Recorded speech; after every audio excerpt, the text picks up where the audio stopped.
That's right. So family, in the meantime, until we go, in about couple seconds we're going to start. So let us do it this way. My name is Kofi Eitel from the World African Diaspora Union. I'm the Chief of the Secretariat. That is the bureaucracy. Every organization is a bureaucracy. And Dr. Jeffries, I'm at my home base here in Newark, New Jersey, so you know I'm feeling good. Nana Faraika. Vice President. Let them hear your voice, Nana. Just at the end of something. Greetings. I'm happy to be here in New Jersey. And she's got her works, her poetry, and she's a serious Pan-African. Don't let the clothes fool you. You know, she's serious. And she operates out of Washington D.C. So she's also our bureau chief. She's our organization and chief contact for Washington D.C. She's working on a strategy to deal with Trump, the Trump. Here, I could, But she hasn't unveiled the strategy yet. Well, I'm Chief Dr. Sola Olalekon Atanda. The Ashiwaju Agbaye, which means the leader of all of the traditional religious believers of the world. The title I have for the past 22 years. I'm also a founder and world president of Anthem International. That's Healing, Teaching, and Tourism Temple of African Faith International. Say that again, please. Sir. Healing, Teaching, And the name of and this. Tourism Temple of African Faith. With branches in USA, in UK, Nigeria, and Mexico. I'm also the current president of ASADC. ASADC is the Ancient Religious Societies of African Descendants International Council, which is a world umbrella body of all the associations into African traditional religion. This was just inaugurated 10th of September last year. Yes. And for the first time, I'm the first-time president, 3 years. But we have a body called the Board of Trustees, which we are age matters, where experience do matter. And the Onyirisha, the king of the kings in Africa, happened to be the chairman of that board, while I'm his life secretary. So that's why I'm here. I've been doing some lectures all around here, and also I have to work very much with my brother, Dr. Kafani, who's also an ambassador of the diaspora of the Onyirisha. So I'm here to contribute to the good work all of you beautiful people have been doing, because we've been doing things that can bring together all of us as Pan-Africanists, because there's strength in unity, and that's why I'm so honored to be here. Thank you for taking a little bit of your time. Thank you for introducing yourself.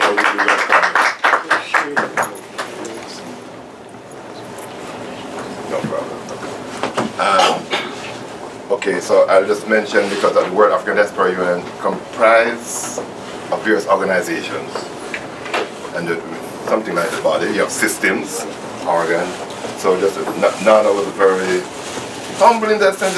I'm not a prayer, but she's also from the Maroon tradition, so that's important. Maroon tradition in Jamaica, of course, but across the Caribbean, we have our people taken, and as we formed our own settlements. She's also of the Rastafari tradition also, so it's important to mention. All right. Okay, yeah. You introduce yourself already?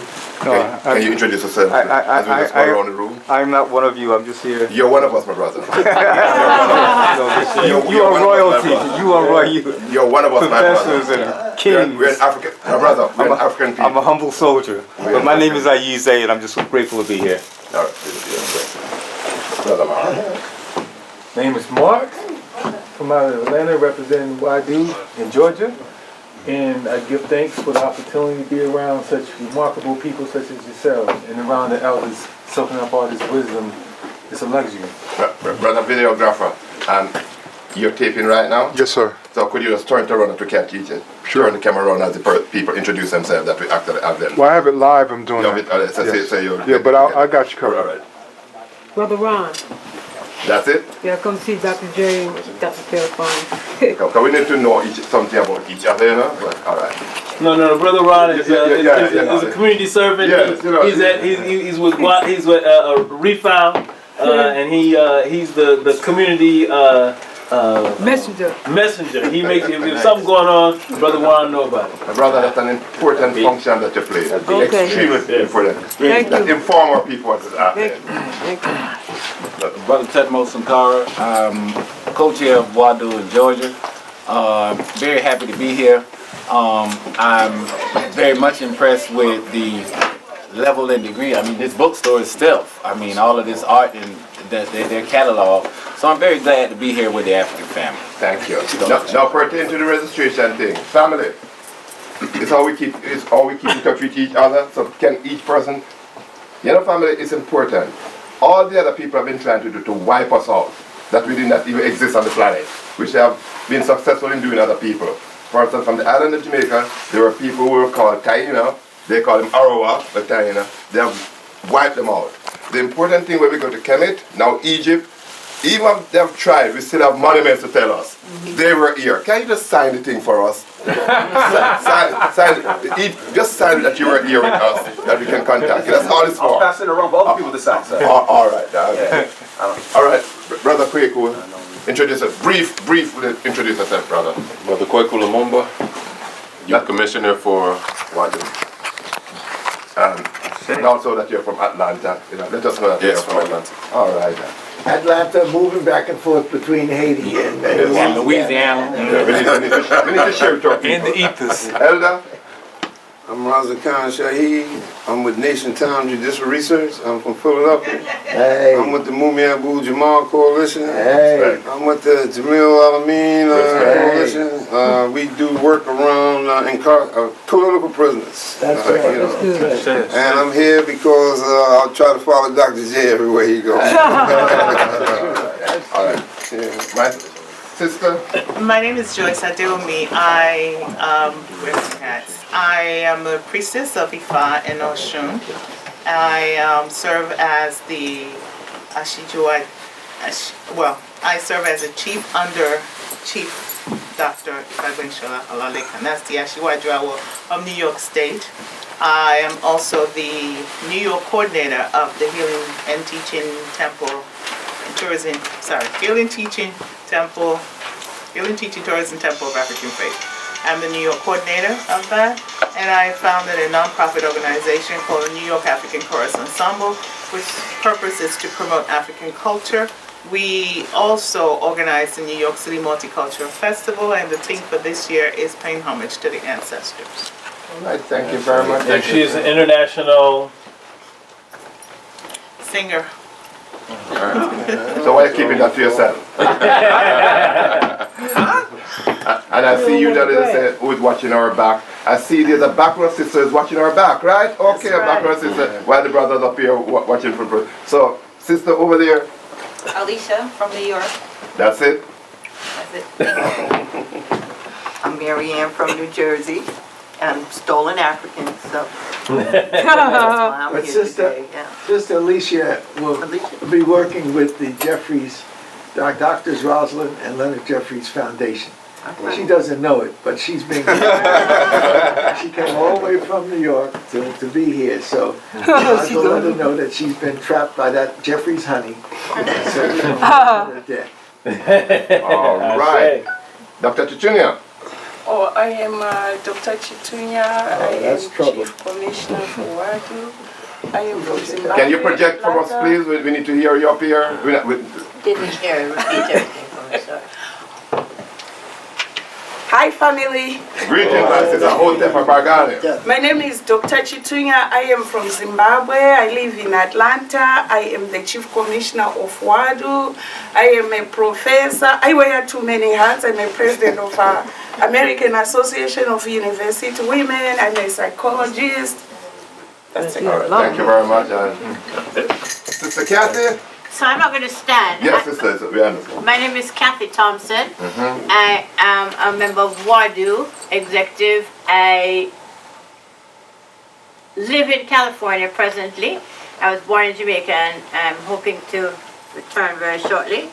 But that's my residence. I'm an African, as we all are. And he has a daughter or? Well, that's for somebody else to say. All right. And she's the daughter of Ambassador Dudley Thompson, and who was the founder, one of the founding president of WADU. Thank you, man. And she's the goddaughter of Dr. Jeffries. Okay. And an attorney. As possible to keep her focused on the African thing. So you all put out some prayers and some. And when she said Jamaica, there are many Jamaicans. I think she's referring to the one in Caribbean. All right, family. Your brother right here. Oh, Alcyon Knight. Thank you. Musician from Montclair, New Jersey. Frequent his bookstore, so seen the event going on, so let me participate because a lot of my lyrics are inspired by finding solutions for the pollution that's going on. Right. Hey, no, the man dropped some lyrics on us right away. Eh? Oh. and I like that word that you frequent, because our people frequent a lot of places they shouldn't frequent. But a bookstore is a good place to frequent. Information and knowledge. No. Brother. Can I escalate? That means greeting in Amharic. My name is Gabriamla, servant of God. I'm a contractor, electrician, carpenter, plumber, tiler, florer. Just say love with my uncle, Leonard Jeffries, and love all the black love and the black unity and the black togetherness. All It's a blessing to be present here today. All right. So you're a pyramid builder, right? You build a pyramid. All right. All right. Family, can we stand, please, family? It was good introducing ourselves. Thank you. I'm Dr. Kalfani. Right in your house and ignore you, eh? No problem. Dr. Kalfani, I'm the professor of Sociology and Africana Studies at Essex County College. I'm the Pan-African Diaspora Ambassador to the ONI of Ife, and I'm honored to be here with my elders and to do the work of Ola Damari, and to create a space for us to move the agenda forward. And obviously the bookstore is a wonderful place for that. I'm thankful to brother. I want to just give kudos to brother Dexter, sister Masani, sister Patrice, all here who help make things possible here, and that they own the building, and that they are here in all of burgeoning downtown Newark, but they keep the culture alive, as we can see by the pictures. He has a framing studio in the basement, and so he does all the framing that you see here. And they obviously sell lots of books, and they have other spaces upstairs. So we appreciate their presence. Come on, let's come on. He's part of a network of Africans from Trinidad and Tobago. Wow. And I don't know how they decided they're going to control the distribution of books and knowledge of African people. But there's a whole network of them. And I don't want to name them now because the CIA is probably listening. But oh goodness, it's amazing what they have done with the distribution of works. And then these paintings and whatnot are so fantastic. So I'm naming it, you know, they have this thing in Christianity, name it and claim it. So I'm naming and claiming that one. That's one of our ancestors looking at the devil coming on the horizon. And he's saying we need to get our shit together. I mean, we need to get our stuff together to be prepared for the invasion. And it's still happening. It's still happening. So Trump ain't nothing new. He's the latest chump to come on the scene to do the work of white supremacy. So family, we are the World African Diaspora Union, WADU, and we are now convened in this space, which we appreciate love for being given this privilege at a really conducive place to be having this meeting. And so anything that WADU does, we are here for 2 days. We kept private sessions as we try to consolidate the internal mechanism for our organization to can better serve our people. And so we would not do anything, absolutely not, without then inviting our people who we claim to serve to participate, that we can report. We're actually reporting to you. This is transparency, and to get ideas and suggestions from you. So we're going to do 2 returns and get right into it. This one was composed for us by the African Union, and the African Union, the AU, and this is referred to the African Union Nation Anthem. A call and response, and then we're going to we'll go into our libation.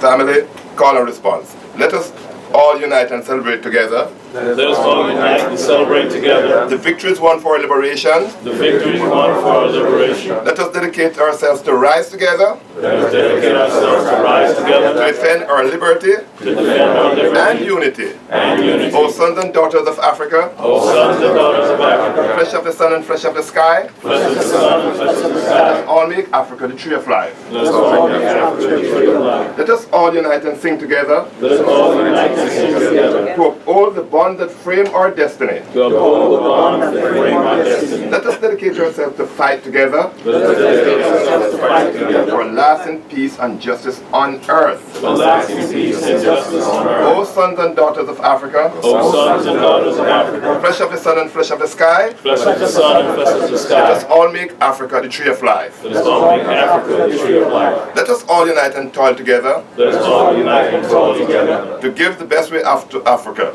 To give the best we have to Africa. The cradle of humankind. The cradle of humankind. And fountain of culture. And fountain of culture. Our pride. Our pride. And hope. And hope. At break of dawn. At break of dawn. O sons and daughters of Africa. O sons and daughters of Africa. Flesh of the sun and flesh of the sky. Flesh of the sun and flesh of the sky. Let us all make Africa the tree of life. Let us all make Ashe. Ashe. Ashe. And as we, thank you for, as we say, we must always acknowledge our homeland, our eternal homeland from Africa. And so we are pleased. We are African directly from the continent, so please introduce our brothers yes, to do the live feature for me. So I'm giving up I'm stepping aside for two of my elders. One, Dr. J, who is the Godfather. No, that's not the word I'm going to use. The libation in chief. There you go. I like that, libation in chief. And so he has said that on numerous occasions that I emulate him, and I'm honored by that recognition. But also I know that Dr. Atanda, who is here, is another elder, a direct representative of the ONI, and I'm asking him to do libations on behalf of us here today.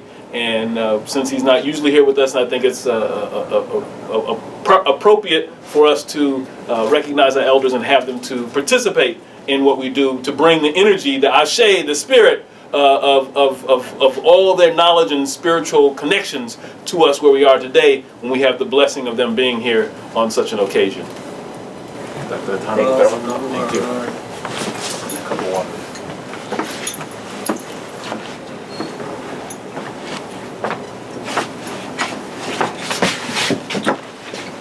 I call on God, the Lady Mary, the center, the pivot, the creator of heaven and earth, to please come down in spirit to all of us and take our homage. I call on the spirits of all of the fathers and mothers of all of us here present. I call on the ancestors that helped God to create this universe. Please take our homage. All you ancestors who came and created this universe for Oduduwa and his children. We are children of Oduduwa. And we are happy today that Oduduwa reincarnate is still on the throne. They are on Nirisha. Any time. Babatunde. Ogunwusi Ojaja II, Kabiesi Onirisha. When we call on you, we are calling on Oduduwa today.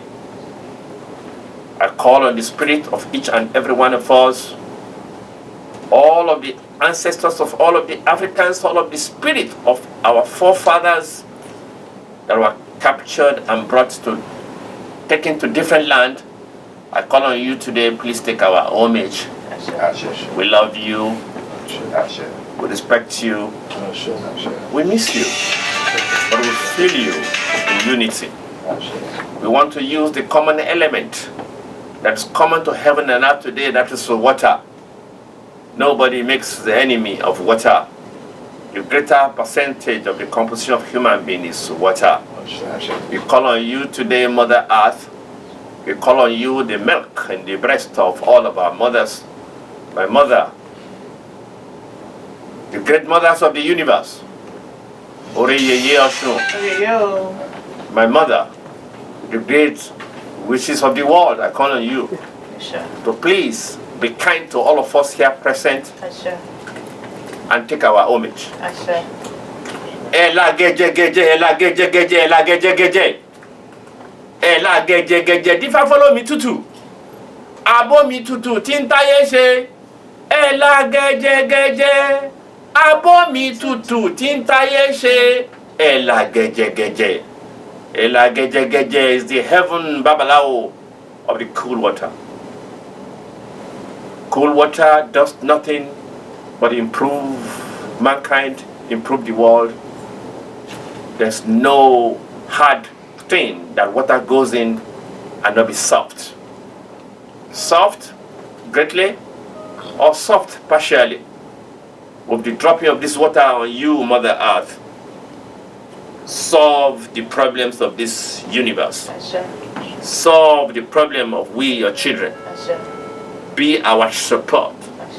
Be our amplifier. Be our rescuer. Because all came from the land. All must go back to the land. Mother Earth, we call on you today to take your water and give us this blessing. Let's somebody say, Ashe. Ashe. Ashe. Ashe. Ashe. Ashe. All of the beautiful things that come in front of us should not miss the target. We are the target. The beautiful things coming from behind, we are the target. All of the beautiful things coming from our right, we are the target. The beautiful things coming from our left, we are the target. The beautiful things coming from heaven about, we are the target. But all of those terrible things going in front, and then go fast, the power of water, so we don't meet them. Slow down the negativities from behind, so they don't meet us. All of the evils on the right and the left, we command you to move parallelly, so you don't even have anything to do with us. But the blessings of God, the Lady Mary from heaven and earth, be with us here today.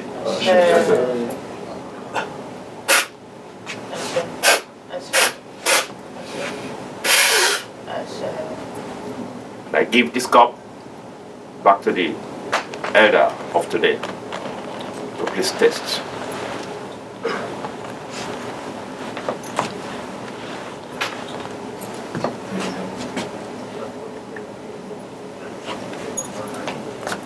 Thank you. Ashe. Ashe. Ashe. Oh.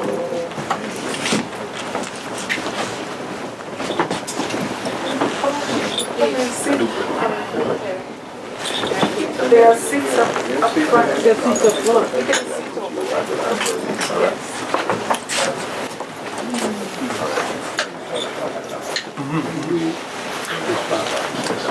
Okay.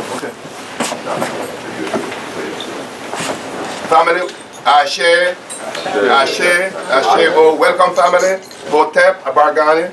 Again, family, my name is Aitel Kofi Aitel, the Chief of the Secretariat for World African Diaspora UN Intentional, WADU in short.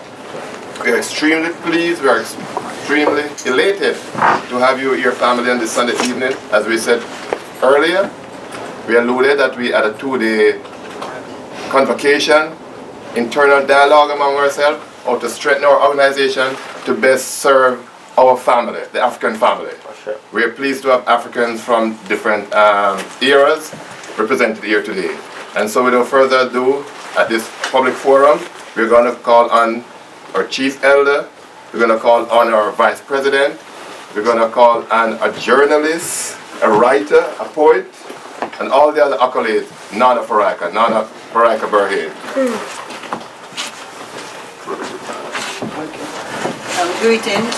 Greetings. Family, just said greetings. Greetings. Some energy. What I'm going to do is share with you some of my writings from 2 books. One called Island in the Sun, and the other one is Sing I a Song of Black Freedom. In continuation, that libation that we just experienced, I will share with you what I call an anthem for the Maroon people. How a set of people who escaped slavery and kept up their African tradition view the ancestors. Instead of saying the ancestors were, they say the ancestors are. We are our ancestors. They live through our being. Though unseen, they are not dead. Not histories forgotten, brought to life only through those seeking fame from our name. Our forefathers, our foremothers live. They're not dead. Not skeletons and moldy shells in books seldom read. Our abang still blows freedom calls, summoning the ancestors here, awakening the past, conquering ancestral death, breathing life in our ancestors. Our dreams echo ancestral heartbeats, ritually speaking to us, through us, with us. Vibrating freedom sounds, arousing the ancestors. Our dreams conjure them up nocturnally, guiding, confiding, whispering, plotting, revealing clues to us, clues about them, ensuring freedom's continuity through their blood legacy in our genes. We are our ancestors. Ashe.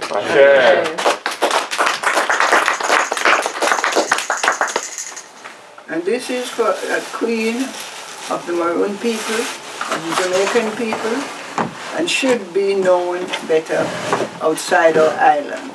This is a queen who escaped slavery. Some said she was sent from Africa to actually work for the freedom of our people, was able to resist the British, and was able to found a town where our descendants still live today.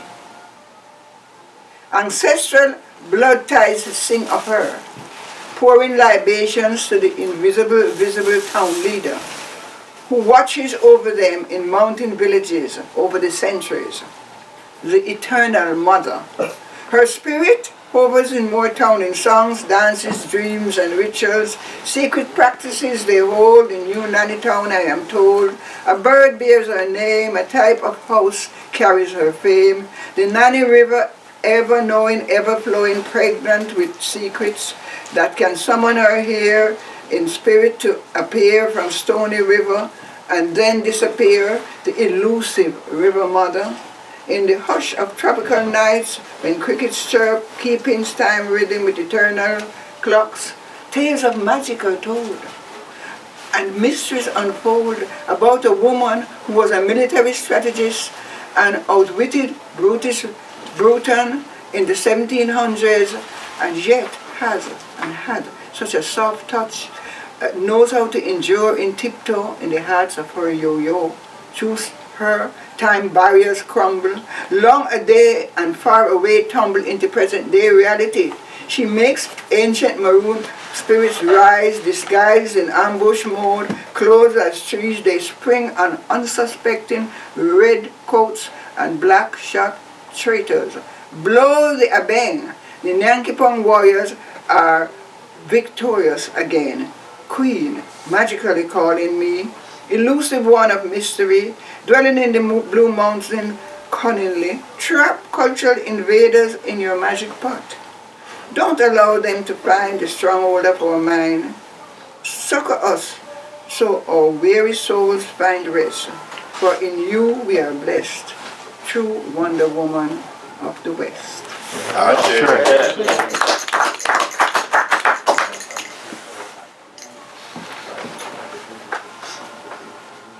I'm going to read just a few short poems on this book. This is called Sing a Song of Black Freedom. The first version of it was published in '79 and in California, Palo Alto. And over the decades, I've been upgrading it. So this particular one has poems from this millennium going right back. The title of the thing is How I Feel. It's called Sing a Song of Black Freedom. Sing me a song of black freedom. Sing no more sad songs for me. Build me dreams of the future. Work magic miracles for me. Sing me a song of black freedom. Sing no more sad songs for me. Hurl me to dizzy heights of glory. Black poet, a vision I ask of you. My father, black and beautiful, who knew it not and died searching for this truth. My history, shrouded in a veil of mist to hide its gist. I weep for you, Father, and vow that I will pass on that truth that eluded you to this generation and to generations to come, so that no longer will they die unfulfilled, being black and beautiful and knowing it not.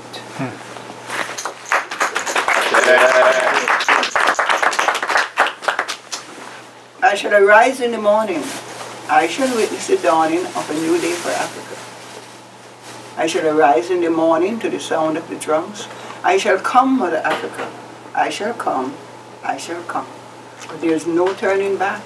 The vision I have of Africa redeemed, with scattered sons and daughters returning from the four corners of the earth, giving birth to new heights in humanity.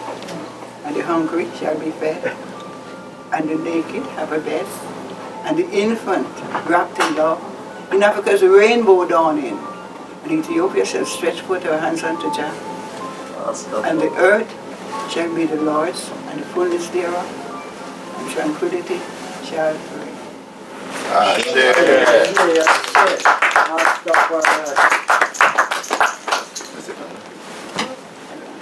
So, thank our Nana for, again.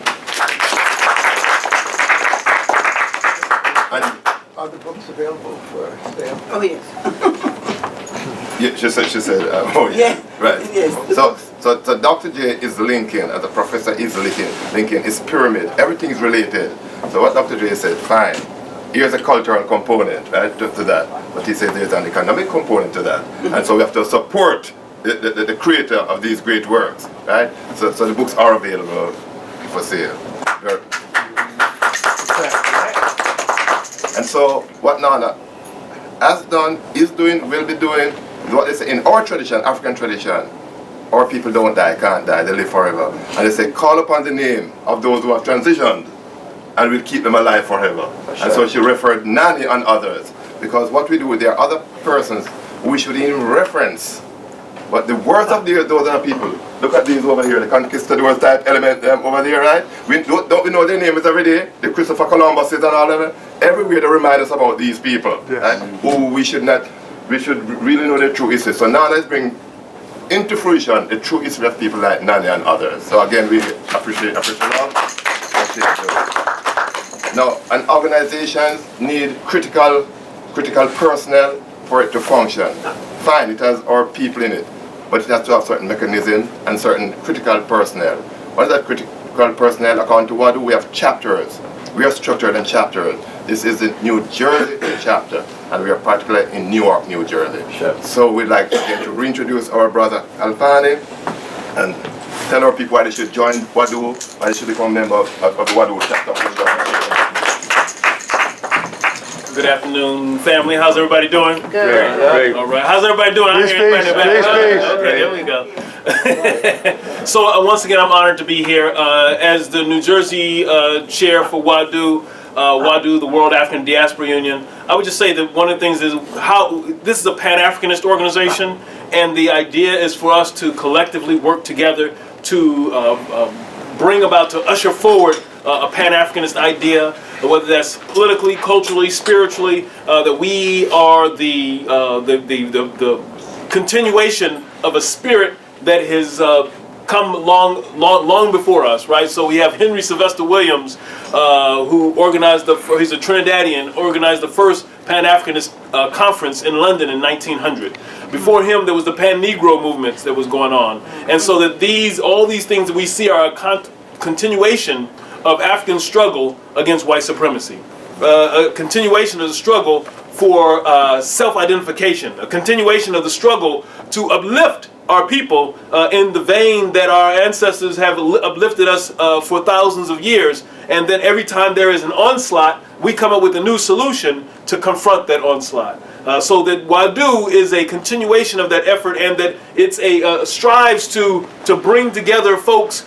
This is an umbrella organization, and our objective is to bring other organizations to a forefront, so that this is not to take the place of a POP here locally, take the place of the Newark Anti-Violence Coalition here locally, take the place of any of the local organizations, but to galvanize the resources, to galvanize the ideas, the personnel, to push forward an international agenda of Pan-Africanism, and to know that we have the ability. We want the artists, right, who are writing the songs. We want the artists who are doing the paintings. We want the spiritualists who are doing the prayers and uplifting. We want us all to connect together to find ways to fine-tune the things that we have to do to change where we are to where we can be. Right? We need the scholars on the collegiate level and the scholars on the primary school level, because we need those youth to be the ones who are taking our place.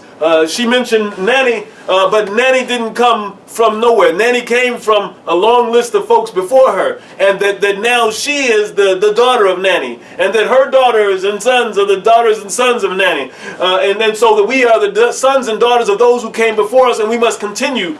They say that the great works, that we know the great works of somebody by those who continue, and that their names continue to be spoken, that their efforts are continue to be seen. So we see the pyramids in Kemet.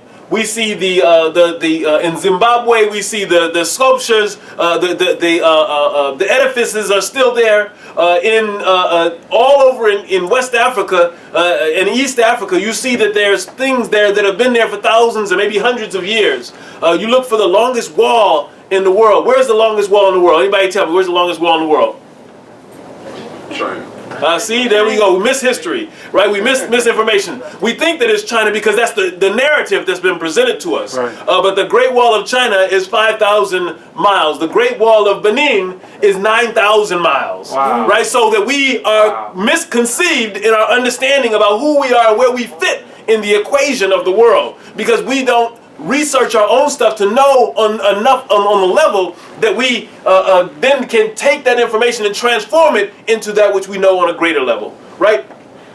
We think that we talk about Columbus, but you know, our great scholar talked about that they came before Columbus, and that the things that he knew that we know now, that there's even older stuff than what he knew that exists, right? So they have now this digging up of things that they've come to know, that there's folks in Brazil who were there 9,000 years ago, right? They have these skulls from Africans from 9,000 years ago. So this is even before the works of Brother Ivan Van Sertima, earlier than the things that he thought of. And so then there's all these connections about who we are and where we fit within the world, and it's our responsibility to realize that and to actualize our connection to those things. And that's really all we're doing. The elders, the ancestors tell us that this life is one of remembering.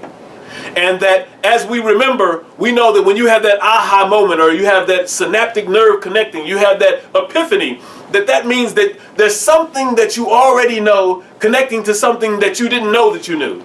Right? Because all of the knowledge that we need to know is already within us. It's in our DNA. It's in our spirit. But that we need the thing that connects us to that which we already know that we didn't know that we knew.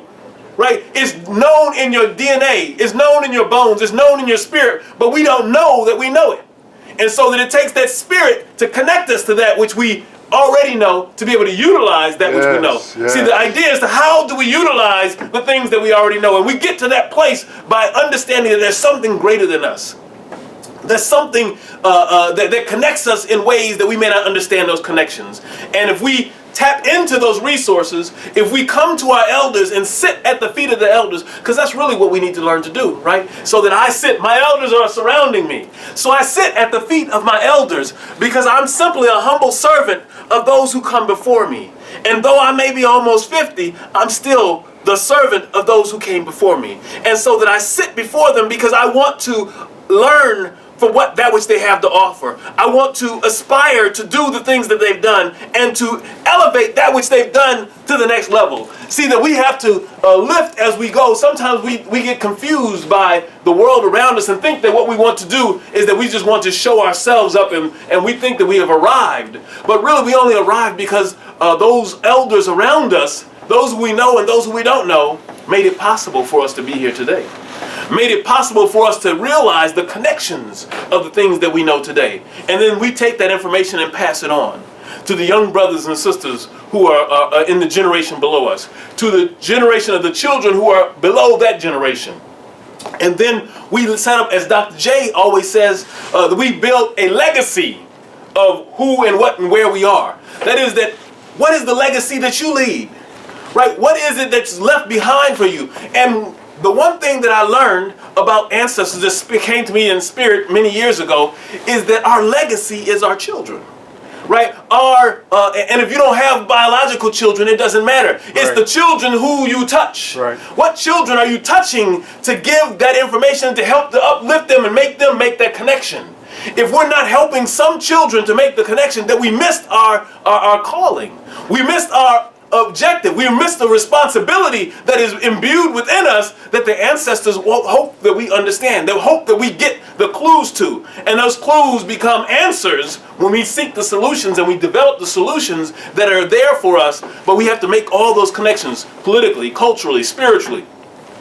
Amir Baraka said this years ago, and I sit at his feet as well when he was here. And he said many times that the whole idea, I interviewed him on his last television interview before he passed. And he said that, and he's mentioned it many times before, but he said that the whole idea about the cultural nationalism versus political nationalism was a farce. Right? And that there was no division between the ideas of cultural nationalism and political nationalism, and the people who bought into it were confused.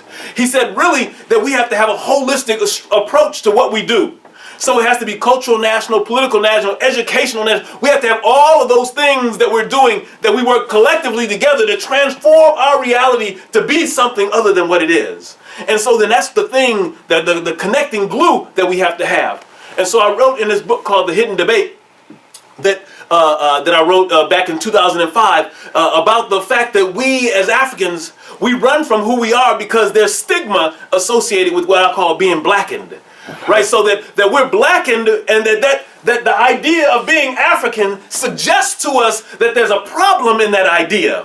That there's a problem, so that the idea that the word is negative, the idea that when you look up in the dictionary, everything negative is associated with black, that is associated with the dark continent, with African people, with African culture, that we were told that we can't practice our African traditional spirituality because it was heathen.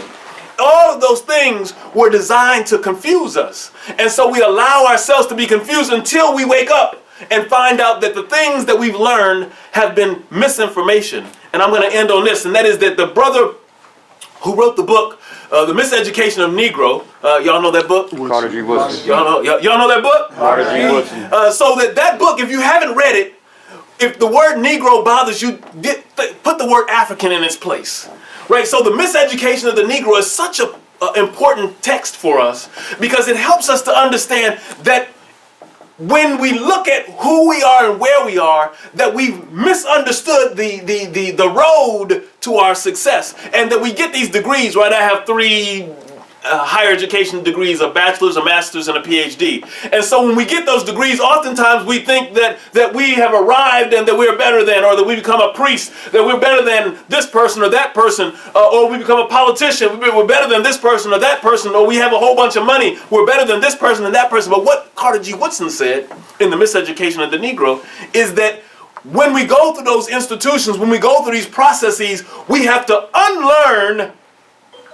Y'all didn't hear me. Yes. We have to unlearn a certain amount of what we learned, because part of what you learn is about the miseducation of you. True. So you're being miseducated as you're being educated. Right? What? We're being miseducated as we're being educated. That is, that you're being educated to do the things that undermine your very history and culture. You're being educated to further propagate the ideas that are presented about from the dominant culture in society and those in power that are antithetical to your own very existence. And so we have to think about those things as we go through the process of becoming educated in the world. And I'm an educator, right? I teach at a college. But even my students, I tell them, I say, even the things that we're telling you have to unlearn some of the stuff, I'm telling you because it's part of the problem. And so that's part of what we have to do, right? Whether it's from our cultural, our political, our educational, our spiritual, all the things, we have to be what I call introspective. We have to do an analysis of who we are and where we are and what we're doing brings to the table. If what we've been doing politically is no longer effective, we need to change it. If what we've been doing spiritually is no longer effective, we need to change it. If we've been eating foods that have been killing us, we need to change it. So all of those places and spaces are the things that we need to do to look at to see what is it that we are, at what point are we at today and where are we going to be in the future and what are the tools that we need to get us there. And I think that's one of the key things is that we don't, what I argue in the hidden debate is that we need to get our own toolbox of tools.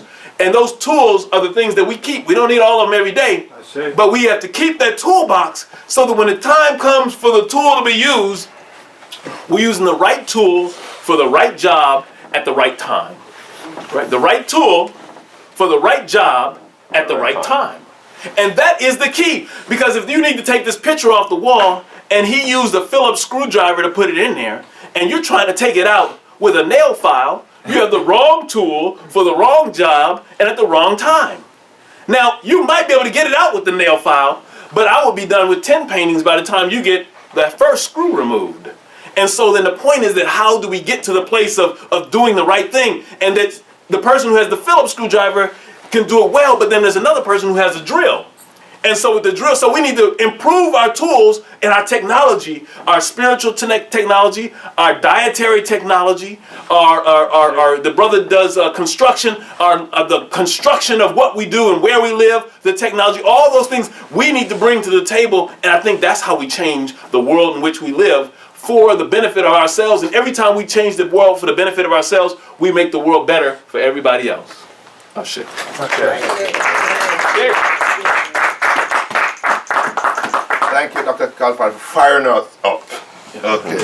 And so, within that framework, the framework that Dr. Kalfan outlined, so we need some form of mechanism, right, to do that. And so, once again, we come back to the World African Diaspora Union. That's the mechanism in which all these actors play, all these technicians that we operate within that in a certain framework. So thank you again. And that is why we have you as the chair over here. And so I know you're going to get back in touch with our people, and we're going to keep these meetings and to get their whatever particular skill they have to ensure that the tool and the screw is properly put in and take note and so on and so forth, the metaphor. Right, thank you very much. I was thinking about to say our next presenter is an esteemed invited guest, but no, I retract. Because you're not a guest, you're family. We are family, okay, we are family. So, Baba, I'm going to ask you to come, please. And, you know, we are all from the continent, but you're directly from the continent. Share with us some of your thoughts, and we can work together and we can move the struggle forward to empower people collectively. Thank you. I'm so happy to be here. I give honor and respect to all of the elders here, and also all of the participants, because if you know how to sing and there's nobody to listen, the song is a waste. It's a good thing you say I come from the land over there. But what is interesting is that many people who don't live over there know better than people who live over there. Today, if you open the internet and check Nigeria, you have information that people who live there don't even know. So like I said, we're no strangers. But my beautiful sister, my mother said a thing. Let somebody sing me a song of African freedom. I no longer want to listen to song of sadness. We need to know who we are. When we know who we are, that's when we can say, me want to be me. If we know who we are, we have a question. Who am I? Is it bad? If my ancestors were captured, was it their fault? Were they slaves? If what has happened had happened, what next do I do? Yoruba says the thing. They say, Ọlọ́run má jẹ́ n tẹ́, Ọlọ́run má jẹ́ n tẹ́, Ọlọ́run má jẹ́ n tẹ́. Tó o bá tẹ́ tán, wà ní Ọlọ́run má jẹ́ n kú, Ọlọ́run má jẹ́ n kú, Ọlọ́run má jẹ́ n kú. Ọlọ́run má jẹ́ n tẹ́ means, oh please God, don't let me be disgraced, don't let me have a shame. But something happened, you have a shame, you are disgraced. Then you now say, God, please don't let me die, so that I have an opportunity to take this shame away. Things have happened in the past that we cannot change. That's gone. We're here. My beautiful sister Nana said a thing. She said, we are our ancestors. Those ancestors who said were captured, they're gone, they are back. If they are not back, Yoruba will not name somebody Babatunde. Father has come back. Iyabode, mother has returned. You see some of the people in African tradition, they call it dance the Bata dance. To teach somebody Bata and be able to get it is a lot of effort. But you see a small child, when they beat the Bata, you just open your mouth. Where does he learn it? He has come back. One of those people who are doing it has come back. Many of us are them. And if we realize that we are back, then we have a job to do. We have a job to do to tell them, I'm back. What do you do about that? There's nothing you can do about it. And those things you prevented me from doing, I cannot do it. I have better opportunity to do it. Those things you said were not good about me, and I know that they are better than what you think is good about you. I'm ready to do better. I'm ready to transfer it to the children coming behind me. Never say never. I saw a book there. Never say never. Never say you can never do it better. When Obama came, he said a thing. Yes, we can. It became a slogan. Yes, we can. Yes, we can. How can you tell yourself you cannot do it when you have not even attempted to do it?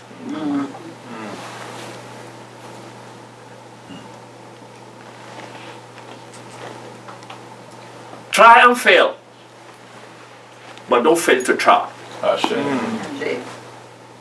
Whatever you think that maybe you cannot do it, why don't you try first? Don't fail to try. You try and fail.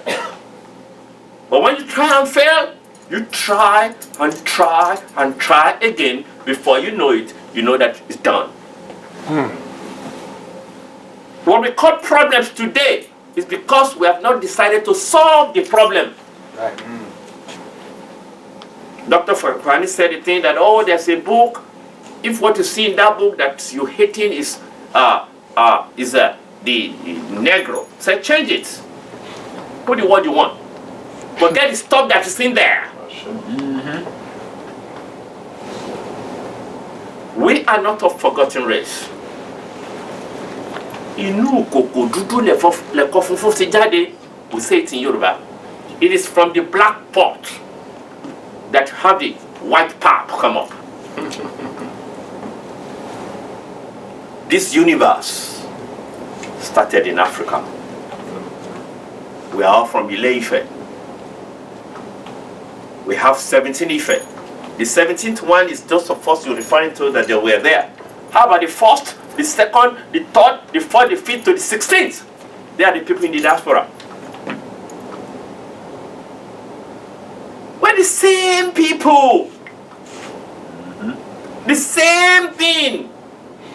If you put the map of Africa, and not put the map of all the rest of the continent and fit it into it, you see it's going to contain it.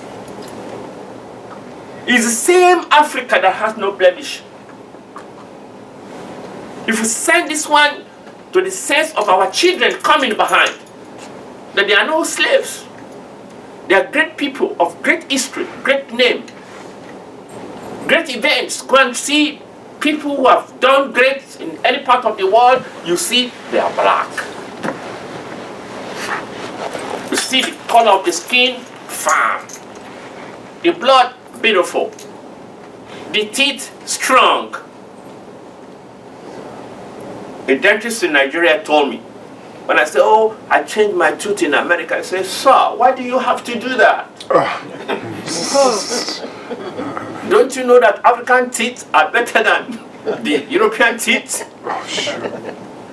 That when any teeth knock off from your mouth, if it's not by accident, that has done its job. The rest will do the work of the other one that is gonna. Perfectly well. So you don't need that. If they say they want to clean it for you, clean it. They want to replace it, say no. Don't take something good from me and give me something bad. Wow. We are not inferior. Don't let them substitute us with something inferior. But we need to do one thing. Yoruba says, that is when the snakes don't work together. That's when the hunter threatens them. But if all snakes say, hey, when we want to go out, we have to go together. And see different snakes like, who's that hunter? How many did you want to shoot at the time? You can't do that because you know you will not go free. The hunters of the elephant, when they want to kill an elephant, they go on top of the tree and hide there. The elephants walk in team.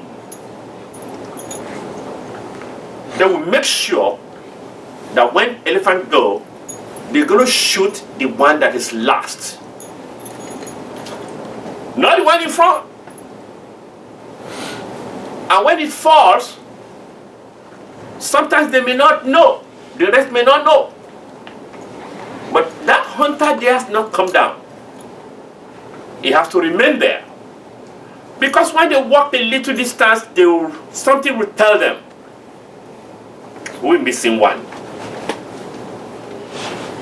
They will all go back and wait around it. Want to see who wants to pick it. It is after they have waited for a long time, they don't see anybody come around. They believe that, oh, that is the end of his own journey. That's when they walk away. And that's the time and the only time the hunter or the hunters can come down and do justice to that elephant. That is operation. No one is left behind. Do we do that now? Do we take care of ourselves that way? Do we not say, oh, you know what? Oh, when it was happening to me, you did not come up. I'm not going to help you this time out. That's not the solution. If by the time something happened to you and the brother you think is coming to help you does not come up, you don't know what happened to him. That does not mean that you say, okay, when your problem comes to, I'm not going to come around. Then that problem is going to consume everybody. We need to be our brother's keeper. We need to think independently. If something is good and you think you want to do that something good, don't stop that something good because the other person did not do it. Let's use our own action, our own gift to train the other people. Don't let us share only by words of mouth. Let us share by action. That's the only time and the only time we can move forward. That's the time, the only time that the children yet unborn will say, we have good ancestors. Let's study history. Let's emulate the good ones and shun the bad ones. Because the bad ones may be derogatory, may take action out of us. And then the problem continues. What I know, he may not know. What you know, I may not know. But if the three of us sit down together, I give what I know. He gives what he knows. You give what you know. The three of us have become more knowledgeable. That's why we are our brother's keeper.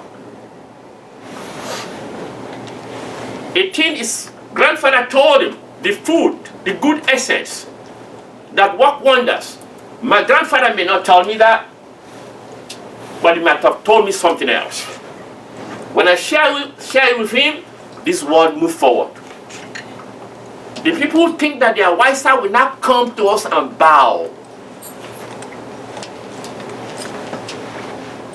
Dr. Wade Nobles used to say a thing, a very good friend in California. He said,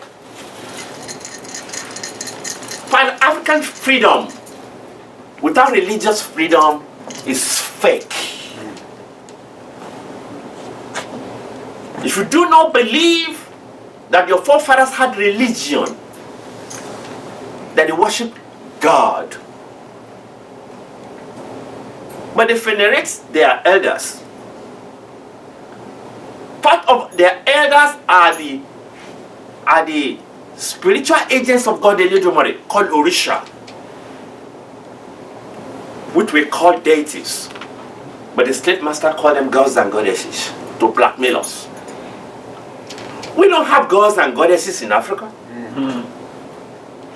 We have Orisha. But because English is not our own language, they told us gods, goddesses with small g, and we took it, not knowing that they want to use it against us. That's right. And I tell you what, you know they have gods and goddesses, they don't even know. These people are not godly, they're not supposed to live. But because we don't know, we took what they told us, and then we get into trouble. Countries that progress so much in this world today are countries that learn in school with their mother tongue. Now I'm not speaking English, slave language. Because my country was colonized by British.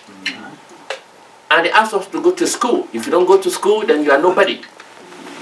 You go to school and then you drop your own language, and they will tell you, fail English, fail all. Even if you have to do 10, 12, 15 subjects, if I don't speak their tongue, 0.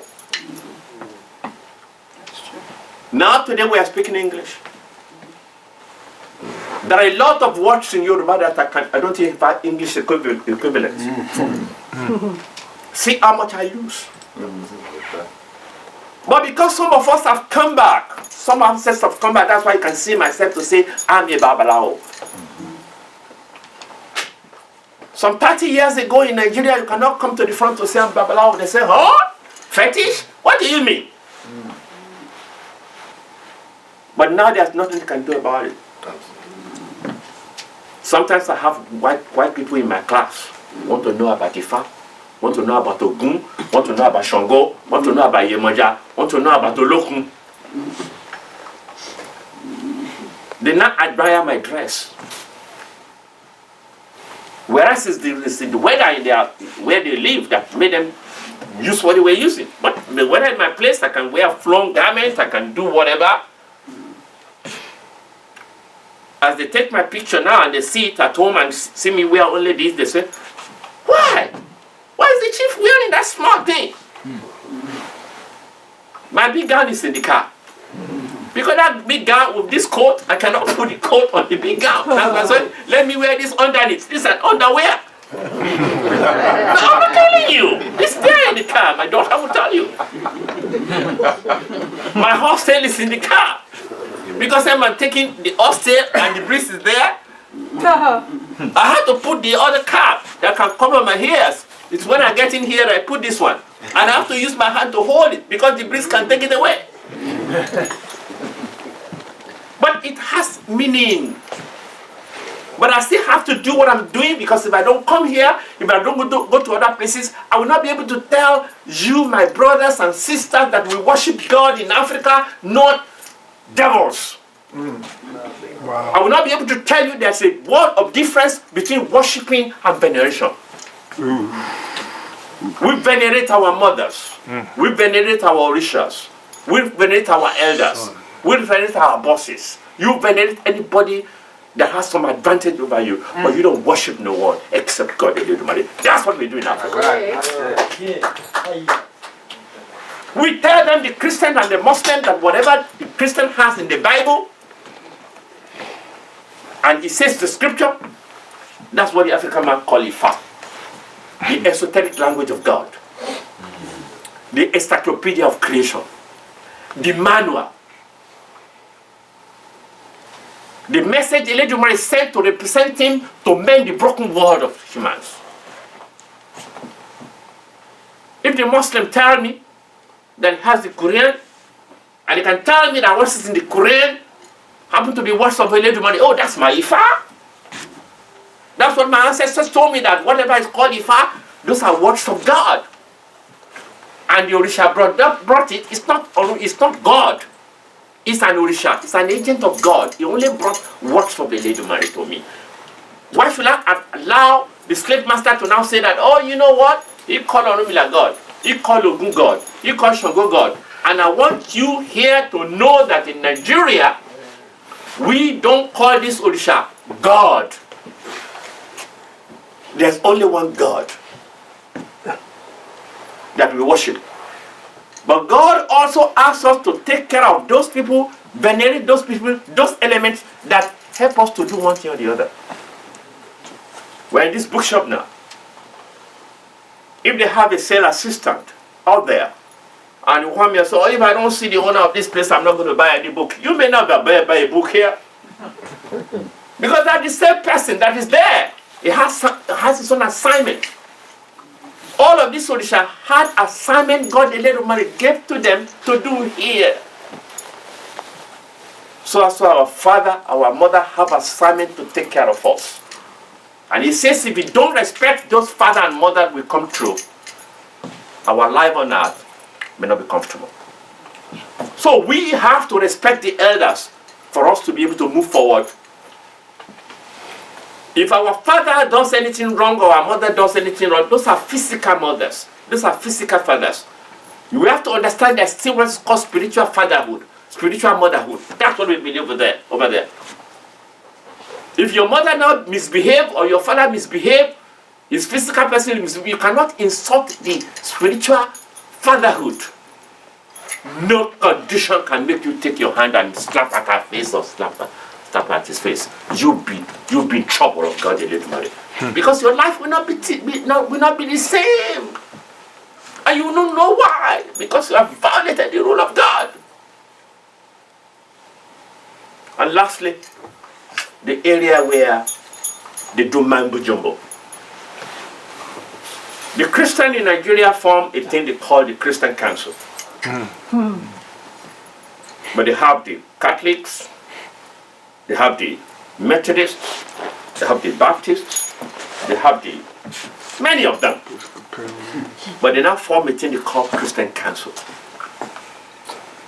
That what they have in the center is God, and the greatest representation is Jesus.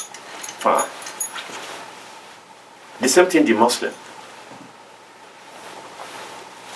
The foreign government that came recognized that and told us that, oh, your fathers did not have anything good. You don't have any organization, so you don't have a religion.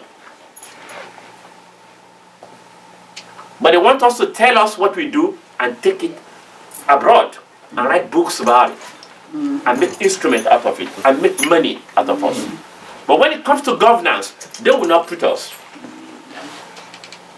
So they now use ourselves to enslave ourselves. And they tell you your thing is fetish because you don't have mouth, you don't have organized religion. You're worshiping stone, wood, fire, what have you. And we've been suffering for a long time. But fortunately, that home, things have changed. Some of us who have reincarnated, I would say, maybe remember that was not what happened. We now see the record our fathers kept. And we saw a paper that in 1795, they gave a proposal to the government. That we are together, we can work together too. This is our thing, you are our children. We welcome you, but we worship God. This was led by one ancestor called Fasholu Amukonkon in 1795. And we are bringing themselves together. They use their medicine, they rescue themselves and things in their way. White man will even go to them if he has a problem. They take care of it for him, but they don't want to legalize it. When the white man knew he was leaving Nigeria in 1960, we now gave them approval in 1959. Since 1795. And when they were approving it, they gave them an association. And they say it's at the level of the Catholic, or the Ansarudin, or the Nawarudin. Not the Christian Council. That we are just one arm of the body of the Christian and Muslims. Our father said, oh, at least they gave us that, let's be using it. A time came, they said, you cannot open school, you cannot do this, you cannot do that, because you are a council. I mean, you are an association, just a small friend. It just is a small thing. Then our people too, they started forming different associations.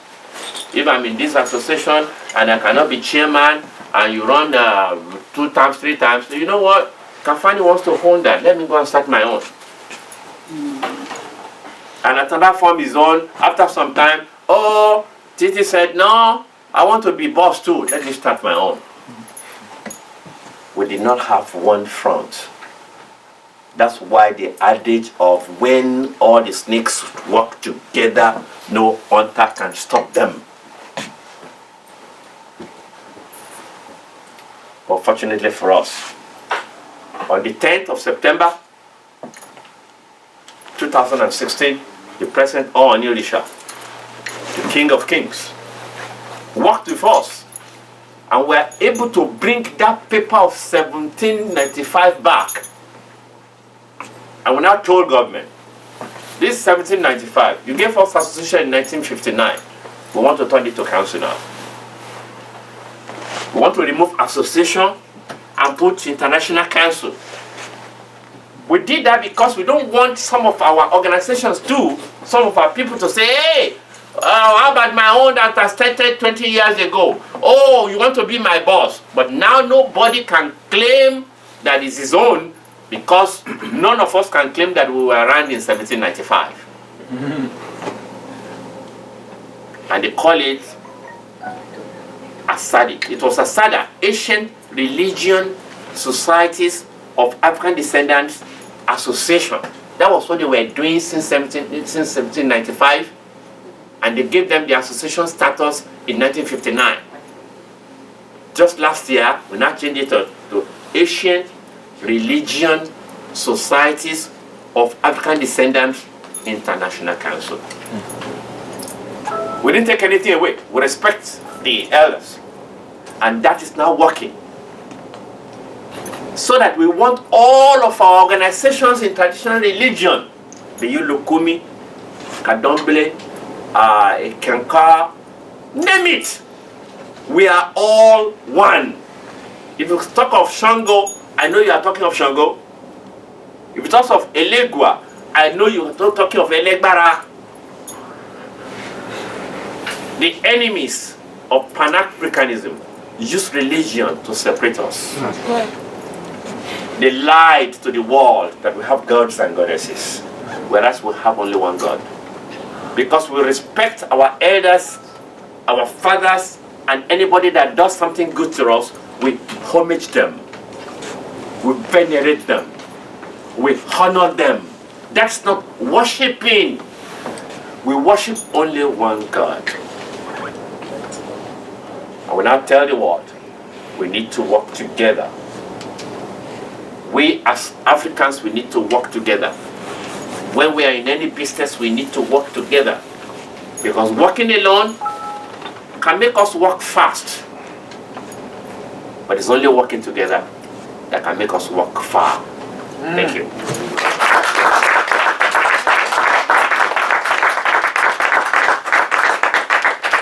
Thank you, Babu, for that inspiring historical, traditional teachings that we need to capture, that has been lost from many of us.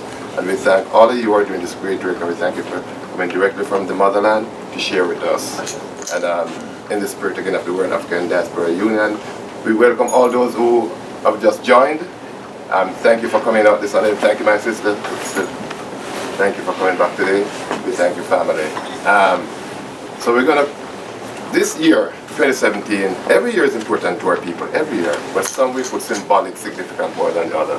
This year, it's the 100th anniversary of the birth of our first president, Baba Dudley Thompson, Ambassador Dudley Thompson, born in Panama, African parents from Jamaica, and then through Jamaica, studied in England, and then went to Africa, where he did a tremendous amount of work of Pan-Africanism work in Africa, all over Africa, East Africa, West Africa, and also in the Caribbean. So it's his 100th anniversary, and we have a tradition every January 19th, we had one on January 19th, along with our second president here, Dr. Jeffries, who succeeded Baba Dudley Thompson, both of them born on January 19th. Well, January 19th this year, we were in Jamaica, symbolically laying a wreath, called it a wreath laying ceremony, at the shrine of Baba Dudley Thompson, along with the Thompson's family and Wadu. And so that's why we're keeping this function here now in March in Newark. So in that significance of being the 100th year, also we have a number of other activities we'll be doing this year. It's also the 10th anniversary of the formal consolidation of our organization. Around the year 2000 we came into existence, but when we formally launched it in 2007 in Kingston, Jamaica, Dr. Leonard Jeffries was there, Nana Faraika was there, along with others of our people. So that is another important milestone. This year, 2017 also, what is now referred to as the African Union, it evolved out of the birth of the OAU, the Organization of African Unity, which is over 50 years old. And so in around about 2002, then the AU came into being. And when the AU came into being, it said, okay, you know, the embryo, the fetus, the birth, it says, well, down the road we're going to give birth to a United States of Africa. And this 2017 is another important, significant year. So when we should move forward to that final objective of Africa, of having one global African government, which we roughly call the United States of Africa. So there are so many things happening this year that is significant to our people and to Wadu itself. And so it's in that spirit that I'm going to call upon Dr. Jeffries, Nana Leonard Kweku Jeffries, Professor Jeffries, second president of Wadu, to outline to us some of the goals that we have and some of the strategies we have to achieve those goals. Dr. Jeffries is right here from New Jersey. Dr. Jeffries is from all over the universe, right? He has connections everywhere. But we are in New Jersey, so we're going to call upon Dr. Jeffries. And once Dr. Jeffries lay out these ideas, of course, again, as a people, we're going to have a dialogue with our people. We're going to have some feedback. So we'll open the floor to our people for briefs, comments, suggestions, interaction with the floor. So Dr. Jeffries, it's my honor to introduce you and for you to lay out to our people what is the plan that we have for what is the plan we have for our people, how do we share collectively in coming to strategy can help our liberation and empowerment, both as African in the diaspora and both as African in Africa and as African the world over. Dr. Jeffries, the floor is yours.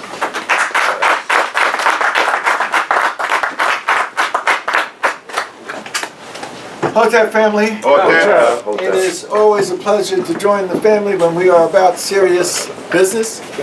And clearly, this weekend when we were trying to pull our organization together, that's what we can refer to as some very serious business. Nana Fraika has brought her materials for us to share with us. And so as you go back to your space and place, I want you to take one of her creative pieces. And so we're going to give you a chance to help Nana continue her great work, because we need these strong women in our organizations, in our families. And at the same time, you need a piece of Dr. Jeffries. You can't go away without something.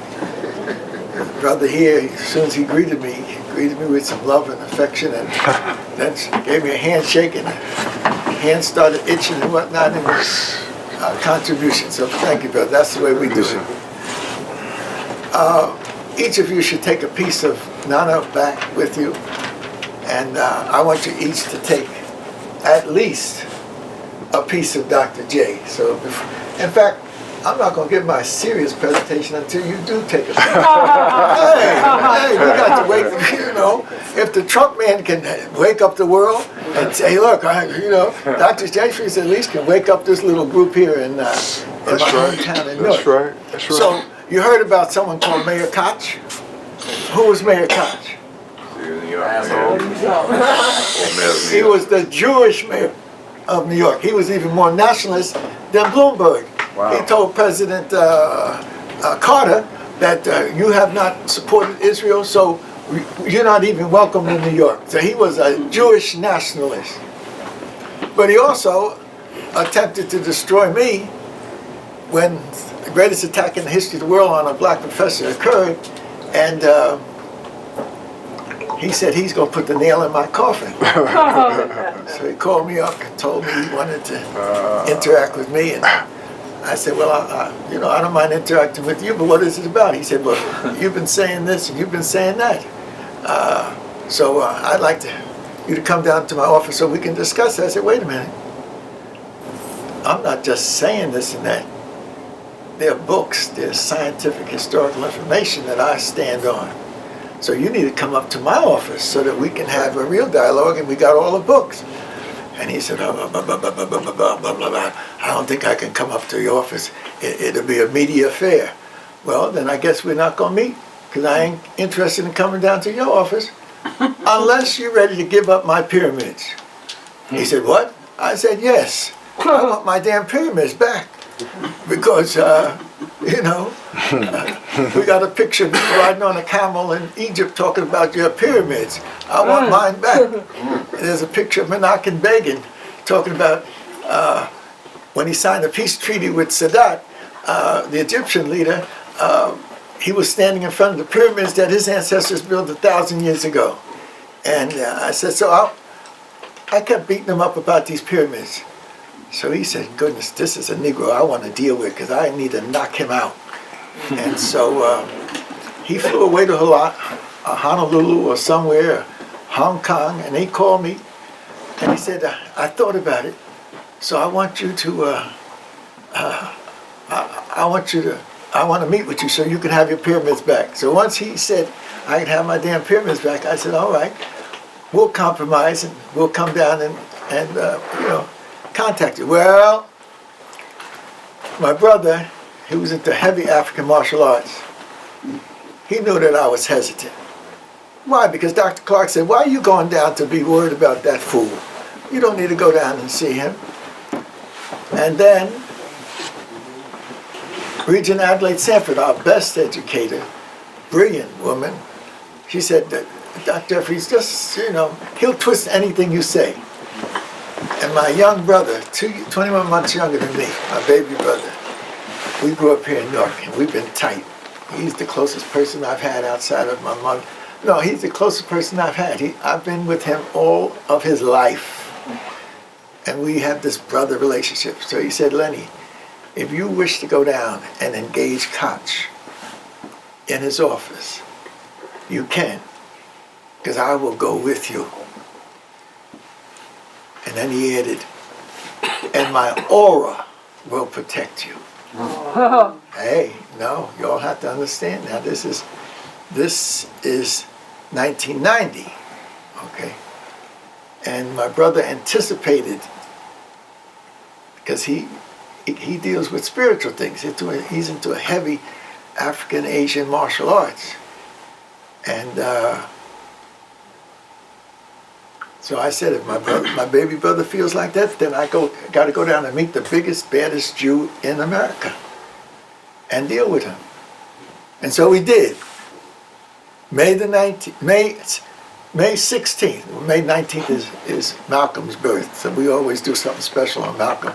In fact, this year will be a big Malcolm celebration, so some of you all who need to come out and join us in the pilgrimage to his gravesite with Sister Betty, you all need to come. Have you ever been? Well, why are you sitting on your butt? You got to get with it now. So he's hooked up with me, so he's going to go May 19th. You got to be in New York by 9:30 because it takes about 40 minutes to go up to the gravesite. And it's sacred ground. You not only have Malcolm and Betty and their grandchild in the cemetery. You go on the other side of the mausoleum, and there you have our bigwig from Jersey, Paul Rosen, tall tree in our forest, and his wife, Esmeralda. And then if you leave that gravesite and you look across the field, there's another Hellraiser. You know, he was very close to me because him and I were born within the same week. And, you know, but I can only claim special relationship with him. I can't claim too much because he was a Hellraiser. And born January 17th, I was born January 19th. Of course, I'm a little older than he was. But he kicked out of here before I did. Who am I talking about? You're talking about the relationship between you and your brother. No. Oh. This brother that's one of us. Oh. He was a Hellraiser at Kane College. Spoke at Kane College, and there was something happened, and he jumped. He was ready to kick butt in Kane College. He spoke at NJIT. I was there, and he jumped in the audience trying to grab some white boy. He had 100 people there for his protection. He is jumping in the damn audience. I'm talking about Dr. Khalid. Yeah. Dr. Khalid Muhammad. He's buried across from Paul Robeson. And then spitting distance from him. You saw the priest of Babylon, you know. Spitting distance from Dr. Khalid, this Hellraiser,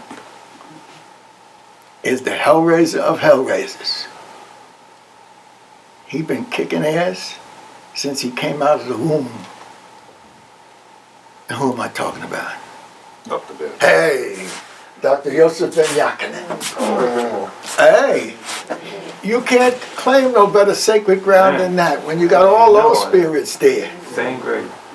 Within the walking distance. So we got to go, and this year especially have some special ceremonies to wake up that spirit. Look, if you want to deal with Trump, you got to Africanize your lives. Right. Not democratize your lives, and not Black Lives Matter. You need to Africanize your lives. We need to go there and tell those ancestors, look, we need you. You was raised in hell while you was here. Now we need you, because the real deal, you don't know what this Trump has awakened.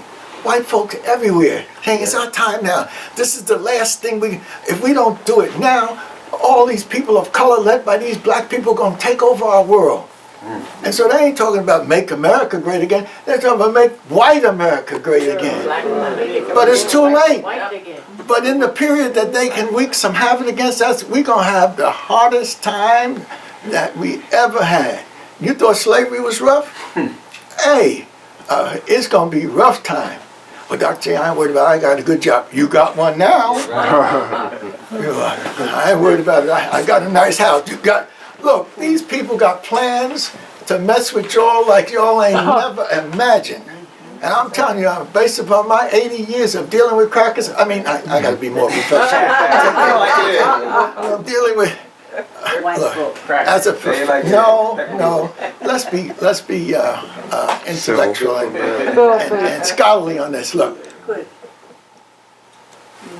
crackers. Or you can say you're dealing with the icicle game.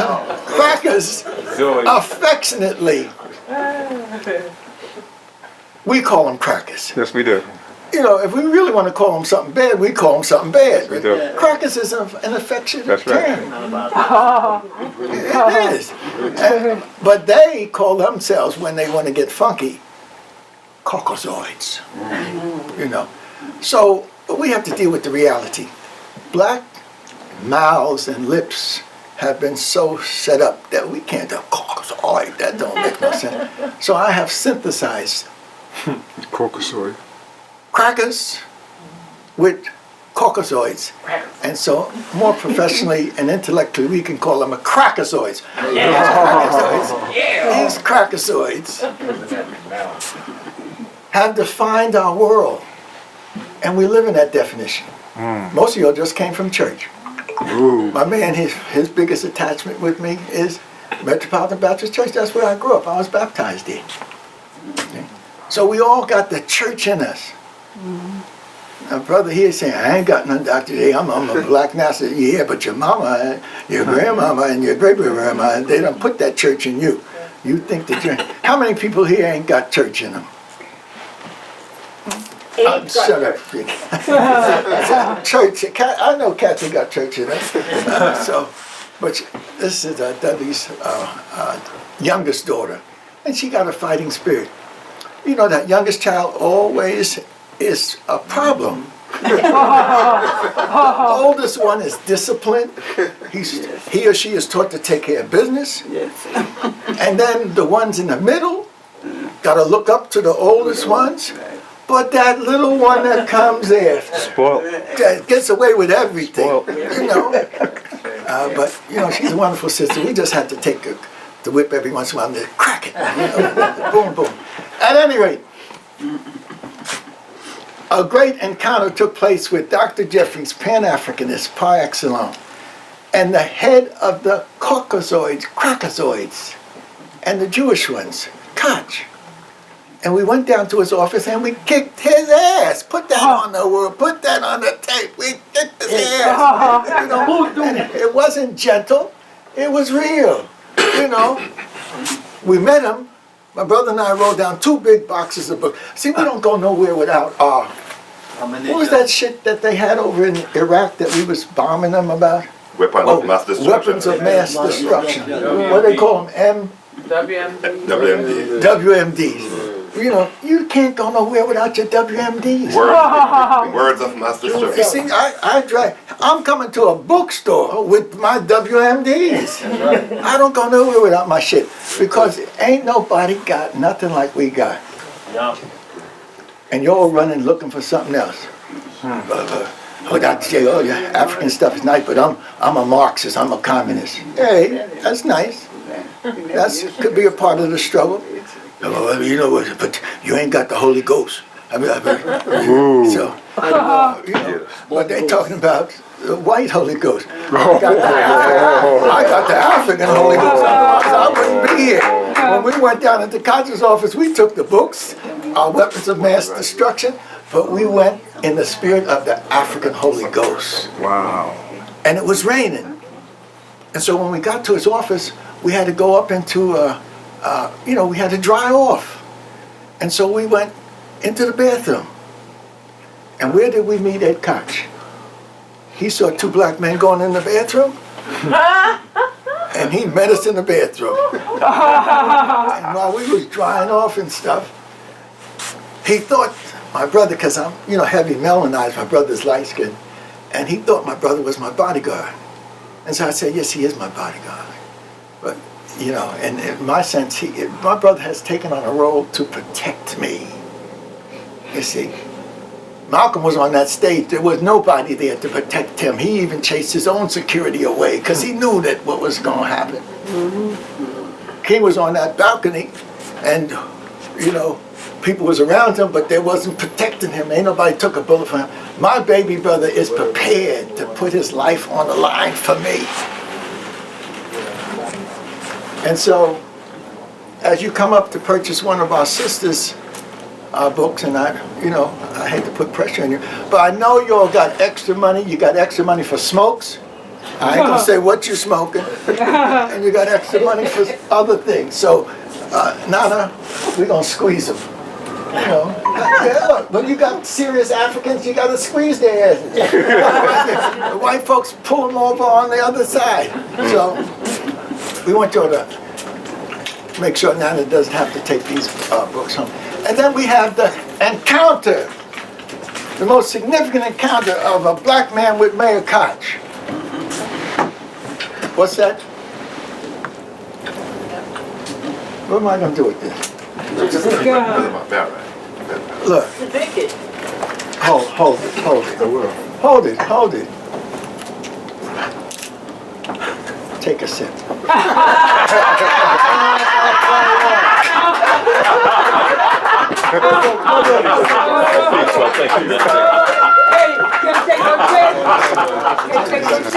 Now, we ain't gonna rush things. We're not gonna rush things. We're gonna wait. We're gonna wait a few moments. You all focus on them. Look, we're dealing with this with a little levity. But because I raised the African truth, and because they decided to destroy me, I could not go anywhere without bulletproof vests and bodyguards. And my brother said, don't drink that. So we seriously would have people, and we had to do that. Well, I'm a professor. Why would I be in the middle of this storm? But I'm a professor dealing with the mind. And that's the key. And we said we need to Africanize our mind. And we said we need to deal with the European mind, with the Jewish mind. And so that we had to put a whole protective thing around ourselves. And so the body, the body vest, that might knock away a bullet or two or prevent you from having your serious organs, but you ain't got nothing protecting your head, and you ain't got nothing protecting your private parts. It'd be terrible if your private parts was blown off, but today scientifically they can do a lot of things. They even have put some women's stuff up in there and whatnot. Anyway, let's leave that. I'm saying this struggle that we're engaged in is a life and death struggle. People are prepared to take your life, and if you are prepared to help Africans organize so they can protect their own lives and be prepared to take European lives if necessary, they were in a war. And so I'm trying to be light as I warm up, but I don't want y'all to say, well, I wasn't down here, Dr. Jeffries. What you need to say is, Dr. Jeffries was talking, and he's got the speech of Ed Koch and him. It's a CD, because it wasn't on, it's not a DVD, it's a CD. But here's the sucker. Edward I. Koch. And we call this CD, The African Education of Edward I. Koch. So if you're all here seriously to engage with Dr. J, y'all better walk out of here with one of these. Now, did I hear you say amen, brother? Yeah. Hotel. I'm at war and he's trying to be peaceful. Hold that peace. I say the struggle continues. Look, y'all got to have, and then look.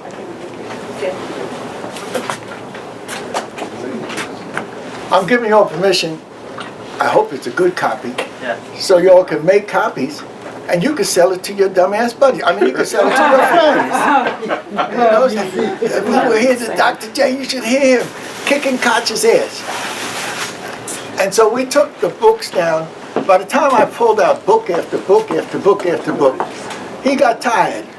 He said, I gotta go. He's begging me to come down to the office, but he got discombobulated once we laid the information on him. So it's right here. So, you're making too much noise. Collect the money and stop making noise. That's not my presentation. See, that's what happened when you come from Zimbabwe. You're difficult. Now, we only have a couple of these. We took, what do we call these, weapons of mass destruction, and kicked Ed Koch in his ass. That's 1990, May the 16th. That's before the Albany speech. Albany speech was made July the 20th, 1991. That's the greatest speech since the Gettysburg Address. Now, I don't have copies of that now, but you can get it. That got everybody upset. I'm making a little summary of the curriculum struggle, and people have said, this is the worst speech. He beat up on everybody, even Thomas Jefferson. I didn't let him off the hook. TJ, I had to take him down, said he compromised. He compromised himself from his head, because he was talking, what did he say, freedom, justice, and equality? But he was talking slavery in his reality. So he compromised his head, mind, thinking, through his mouth, what he said, through his heart, what he was feeling, down to his genitals, who he was screwing. And so Thomas is the ultimate contradiction. Because when his white wife died, take note, Kathy, in 1792 or 82 or something like that, 83, he never had another white woman by his side. The man was not gay, but he was engaged with a black woman, a little slave girl, Sally Hemings, who became a part of his world at 14, when his white wife's father died and left them a lot of 150 Africans. And one of them was this little slave girl, who was the half-sister of his white wife. And for the next 30 years, there was no white woman in his world. You mean to tell me he couldn't find somebody? But he had that African sugar, that brown sugar. And so between 6 to 9, no brother, this is the real deal. 6 to 9 children they had. How much? 6 to 9 children Sally Hemings produced for Jefferson. And when his white wife died, Jefferson had been building his plantation Monticello, and he actually built it with the slave quarters attached to the mansion. He designed, he's so proud of Monticello, and the stairway that could come down and go into the slave quarters was there. The man is the ultimate contradiction. Now, you worried about Trump. Now this nation started with a Trump, a Jefferson, and a Washington, and a Hamilton. But at any rate,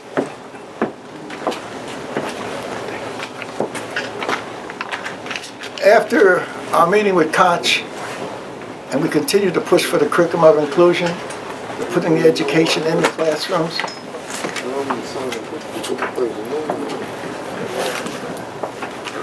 you all had to forgive Dr. Chichinya. She has a legitimate PhD, but she's got that African market woman tradition in her. And in Africa, the market women are terrible. They run the show, you know. They got money. You think they're pregnant, but they ain't pregnant. They got the rolls of money up in their wrap. And when they go into the bank, the pig say, hey, praise the Lord, come on in. And the market women, and they're organized. They could topple governments down. So that's Dr. Chichinya. She got her little degree, but she certainly is a market lady. She took me to Addis Ababa as president of the organization with the leadership of the African world. And she's moving in and out. Nothing fazed her. She's making contact with all the different people, etc. And so she's amazing. See, that's why, brother, you got to have a black woman by your side. Man. I prefer to have them by my side, in front of me, and back of me, and if potentially they're over me, so, hey, you can't go nowhere without black women. Yes, Kat? Nothing, I'm just understanding. Oh, okay then. Now, you got the koch, and Dr. J is saying you can take copies of it and even sell it for a few dollars to your friends or give it to your nephew. I only got a few of the Harvard. That's the greatest speech that I've ever made. Albany speech was the most significant because that started this whole thing. But the Harvard speech was my response to the biggest attack in the history of the world against a professor. You put my name in the computer, Dr. Leonard Jeffries, and there's 1 million hits. Before I retired teaching a couple years ago, there was 949,000 hits after my name. Now there's more than 1 million. And why? Because I had this truth. And I was in a position to put it in the curriculum. And then university declared it should be in the curriculum of everybody. And the response was, nigga, you gonna die. You got nerve enough. Why don't you be cool like everybody else? Be like Henry Lewis, skip the truth gates, just take a chance. Be like Michael Dyson, just, why are you doing all of this mess? And, oh goodness. My game is blown, y'all. My game is blown. Let me go into the bed and relieve myself. Move it over here. Move the coat over here. My game is blown. So I'm gonna take me a drink of. Since the brother ain't died, I'm gonna take me a drink. Then I'm gonna have to go in the bathroom and relieve myself. And then when I come out, you're going to get the nicest, cleanest professional lecture you ever imagined. Even Reverend Butts told me, Dr. J, why do you have to cuss? In your speeches and presentations. And that's a feel-good experience for me. Especially when you're talking about crackers. And but my wife will say all of that is unnecessary.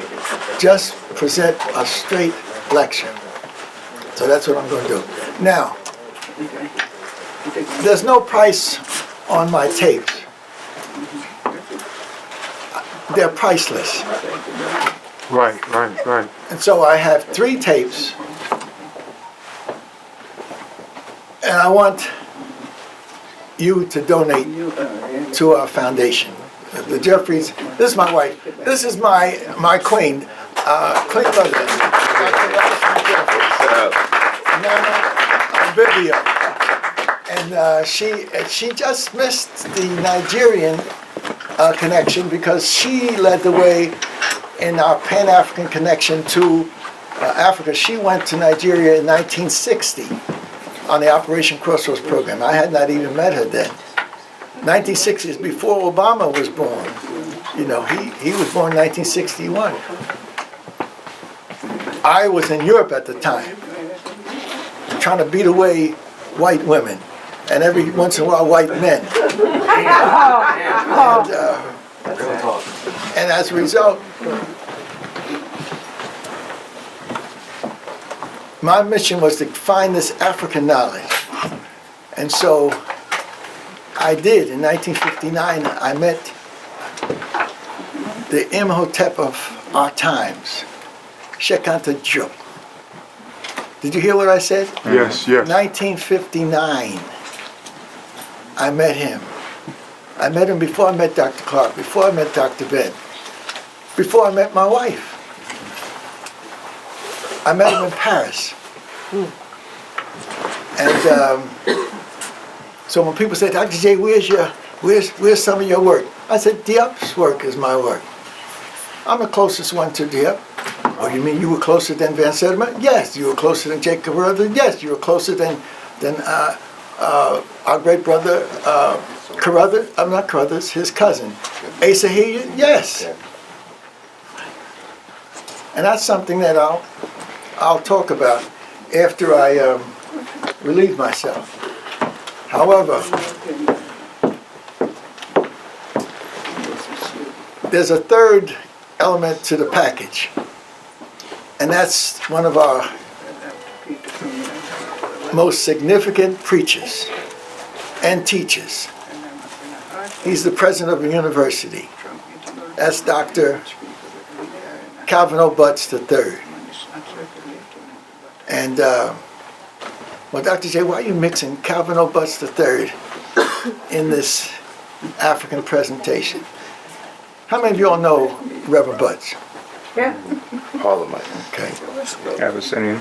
How many got a favorable opinion of Reverend Butts? Absolutely. How many of you got some critiques that he didn't do this and he didn't do that and he didn't do it? Well, every one of us has to be weighed on the scale of Ma'at, and there's some negatives and positives. But when you add up the negative and positive with Reverend Butts, you got a very positive brother.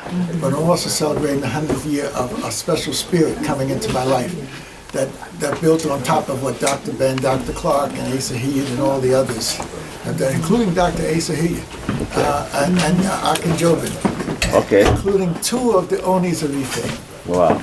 That we had personal relationships with. Yes. Yeah.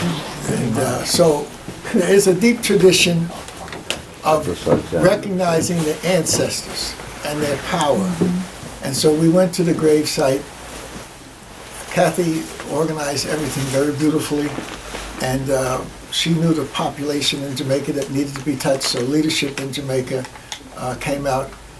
And this was just to let our people know that we're going to do something serious about the brother and his legacy. All of these brothers and sisters, you need to study them deep, study their background, study what the ideas they made. And Dr. Wade Nobles came up with the concept of mimetic ideation and dealing with the Haitian Revolution. Yeah. As we deal with our bringing our African lives back, we have to deal with the ideas that made us. And you can't tie a person down at a certain period of time. You got to see the flow of their whole life. You got to see their ancestors. You got to see their genetic pool. You can't tie Malcolm down in a prison and say this was Malcolm X. You have to see the transformation of his life. What the foundation he was built, the biogenetics and the socialization and culturalization that produced his ideas and whatnot. So this brother is one of the most significant flows in our history for the last 100 years. And he had a chance to do it until the end. Even as he was making his transition, he was strong. I was with him, and his wife, his widow Cecile, was there. He was to the end. He was rushing to Newark, New Jersey, in order to be filmed by Dr. Kalfani. We would have had 3 or 4 hours of his story, but it was not meant to be. So we have to pull his story together, and that's what his daughter and others are saying that we will do together. This is an extraordinary brother.